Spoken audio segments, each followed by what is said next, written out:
কারখানার বিভিন্ন ভেসেলে নিষ্ক্রিয় গ্যাস হিসেবে এবং সিল গ্যাস হিসেবে নাইট্রোজেন গ্যাস ব্যবহার করা হয়েছে। প্রয়োজনীয় নাইট্রোজেন গ্যাস সাপ্লাইয়ের জন্য এখানে নাইট্রোজেন জেনারেশন প্ল্যান্ট রয়েছে।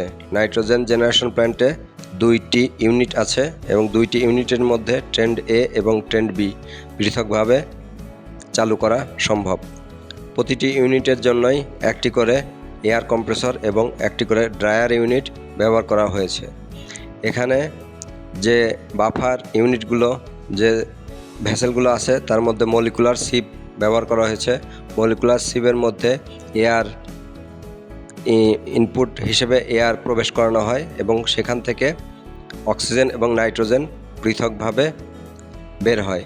পরবর্তীতে এই অক্সিজেনটা ড্রেন করে দেওয়া হয় এবং নাইট্রোজেনটা বিভিন্ন প্রসেস প্ল্যান্টের প্রয়োজনে ব্যবহার করা হয়। প্ল্যান্টের সমস্যা হয় আমরা সমস্যা আইডেন্টিফাই করার চেষ্টা করি। এই প্ল্যান্টে বেশ কয়েকটি অন অফ ভালভ রয়েছে। সমস্যার সমাধানের জন্য যে অন অফ ভালভগুলো আছে সেগুলো আমরা আইডেন্টিফাই করি এবং এর সাথে সংশ্লিষ্ট 2টি ভালভ আমরা চিহ্নিত করি। সমস্যাটি ছিল যে প্ল্যান্ট চালু অবস্থায় এর যে এয়ার ড্রেন হওয়ার কথা নয়, কিন্তু এটি এয়ার ড্রেন হয়ে যাচ্ছিল, যার কারণে নাইট্রোজেন জেনারেশন সঠিকভাবে হচ্ছিল না। আমরা ভালভগুলি ফিজিক্যালি দেখে নির্দিষ্ট করার চেষ্টা করি যে কোন ভালভটিতে সমস্যা রয়েছে। এখানে সংশ্লিষ্ট 2টি অন অফ ভালভ রয়েছিল, 2টি অন অফ ভালভ আছে। আমরা 2টি ট্রেন্ডই চেক করি, 2টি ইউনিটের যে ভালভগুলো আছে সেগুলো চেক করি এবং ফিজিক্যালি দেখতে পাই যে ভালভগুলো আছে যেগুলোর মধ্যে নর্মালি ভালো আছে সেইগুলোতে মোটামুটি ড্রাই আছে ভালভের পরিভাগ, কিন্তু সমস্যাকৃত ইউনিটের মধ্যে যে 2টি অন অফ ভালভ আছে তার একটি ভালভে কিছুটা ময়েশ্চার দেখতে পাই এবং ধারণা করি যে এখানে যেহেতু এই এয়ার প্রেশারের ডিফারেন্সটা সঠিক নাই, সেই কারণে এই ভালভটিতে সমস্যা হতে পারে। এজন্য প্রথমত আমরা এই ভালভটি ডিসমেন্টল করার সিদ্ধান্ত নেই।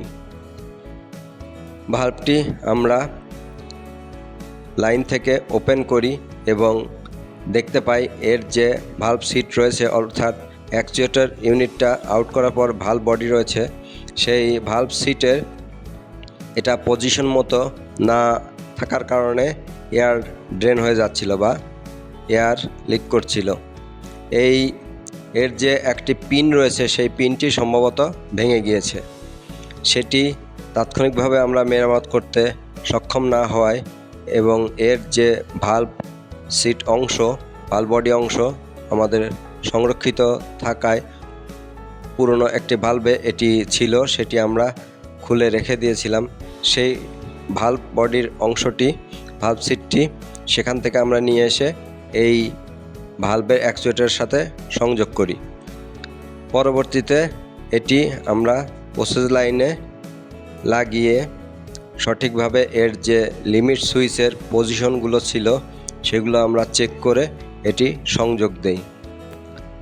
লাইনে সংযোগ দেওয়ার পর বিভিন্ন যে প্যারামিটারগুলো পিএলসি ইউনিটের সেগুলো পর্যবেক্ষণ করা হয় এবং অপারেশন শাখার মাধ্যমে চালুর প্রচেষ্টা করা হয়। চালুর প্রাথমিক পর্যায়ে এয়ার কম্প্রেসর ইউনিট চালু করা হয়। এয়ার প্রেশার রেইজ হওয়ার পরে এর যে ড্রায়ার ইউনিট সেটি চালু করা হয় এবং ধীরে ধীরে এর ভালভ ওপেনিংয়ের মাধ্যমে নাইট্রোজেন জেনারেশন প্ল্যান্টের প্রসেস শুরু করা হয়। প্রসেস চালু করার পর এর যে ভালভগুলো কার্যকর আছে সেই ভালভগুলোর চেক করা হয় এবং এর অন অফ পজিশনে কী অবস্থায় থাকবে সেটিও লক্ষ্য করা হয়। প্রসেস চালু হওয়ার পরে এর যে ভালভটি আমরা পরিবর্তন করলাম সেটি লক্ষ্য করলাম এবং সে ভালভটি সঠিকভাবে ওপেন ক্লোজ হচ্ছিল দেখা যায় এবং ওপেন ক্লোজ অর্থাৎ ক্লোজ অবস্থায় পূর্বে যে ভেন্ট হচ্ছিল এখন সেই ভেন্টটা আর নেই, অর্থাৎ আমাদের যে সমস্যা ছিল সেই সমস্যার সমাধান হয়েছে বলে আমরা লক্ষ্য করি। এভাবে প্রসেস চালু করার পর আমরা প্রায় 1 ঘন্টা মতো পর্যবেক্ষণ করি এবং দেখি যে সব কিছু সঠিক রয়েছে এবং প্ল্যান্ট সুন্দরভাবে সুষ্ঠুভাবে চালু আছে। এভাবে আমরা সমস্যা আইডেন্টিফাই করি এবং সমস্যা সমাধান করতে সক্ষম হই।